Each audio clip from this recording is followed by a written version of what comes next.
اللهم وسر النبي محمدا صلى الله عليه وآله برؤيته ومن تبعه على دعوته. شما برادران و خواهران توجه دارید که برجسته ترین شعار مهدویت عبارت است از عدالت. یعنی مثلا در دعای ندبه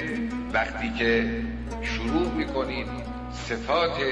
اون بزرگوار را بیان کردن و شمردن، بعد از نسبت او به پدران بزرگوارش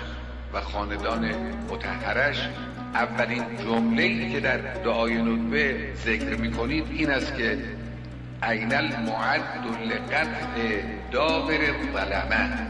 این المنتظر لاقامت الامت والعوج، این المرتجى لازالة الجور والعدوان. یعنی دل بشریت میتپد تا اون نجات بخش بیاید ستم را ریشه‌کن کند، بنای ظلم را که در تاریخ بشر از زمانهای گذشته همواره وجود داشته است، امروز هم با شدت وجود دارد، این بنا را ویران کند، ستمگران را سر جای خود بنشاند